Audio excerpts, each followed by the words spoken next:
Filled with mingled cream and amber, I will raise this glass again. Such hilarious visions clamber through the chambers of my brain. Quaintest thoughts and queerest fancies come to life and fade away. What care I how time passes? I am drinking ale today. Well, that's a poem by Edgar Allan Poe, and my purpose right now isn't to lecture you on the dangers of alcohol.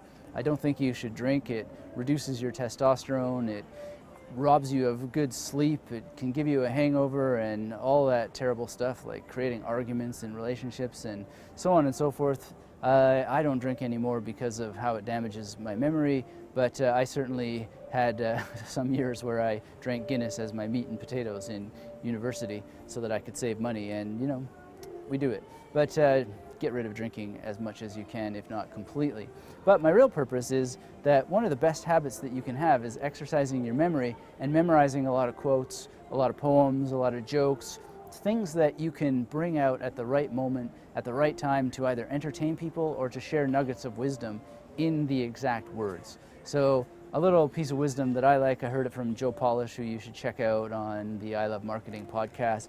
Really great quote. He says, "You meet the same people going up as you meet going down." Just a little powerful thing like that. You can instantly memorize it. There's so many wonderful, wonderful quotes and phrases and poems that can serve you again and again and again, and just to have internally to remind yourself of certain things. So how does this work? I'll give you a brief little tutorial, and if you want more information on improving your memory and being able to memorize anything by rote, or rather not by rote, don't memorize by rote, use memory techniques, but memorize anything by heart, verbatim.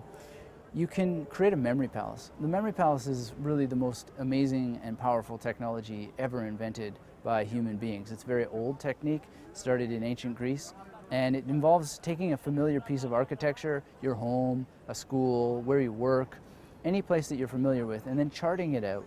So to give you a very brief example using this part of this poem, I used an apartment that I lived in Berlin. It was the first apartment that I lived in, and I go from my office to the laundry room, to the main bedroom, and then to the hallway, and that's it. That's all I need. So I'm not going to go through the whole thing, but just to give you a taste, the poem's by Edgar Allan Poe.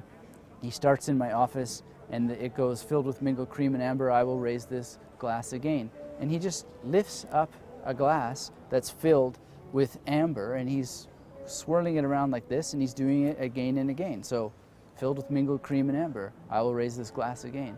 And you just move to the next room, in this case the laundry room, create new crazy imagery that is, I mean, you see this really vibrant and large in your mind. So when he's like mingling it, he's actually just going like totally crazy. And the colors are rich and detailed, and it's booming with action, and you go from place to place to place. You can use this to memorize any poem, any song lyrics, foreign language vocabulary, whatever the case may be. But following this journey, place to place to place, allows you to recall things with ease. And then all you want to do is practice it a couple times. There's a really easy way to practice, which is 5 times the first day that you memorize it, then once a day for 5 days, and then once a week for 5 weeks, and you'll have this in long-term memory almost certainly. And you get better and better at it the more that you do this act of memorizing. But the point is however you memorize things, make sure that you have as many stories, quotes, poems, jokes, limericks, things that are on hand so you can bring them out and entertain people, and also just remind yourself of wisdom that you've encountered. So, you know, you'll be surprised how many times you'll be in a tricky situation, a tough situation, and this quote that you've memorized will come to help you, remind you that things aren't so bad, and give you wisdom about how to proceed in a difficult situation. So, post right now in the discussion area your commitment to work on improving your memory, and I'll be very glad to answer you and give you any more tips and tricks that you might need in order to get the most out of this muscle that you've got between your ears that you're almost certainly not using as well as you could, and I'll be very happy to do that for you.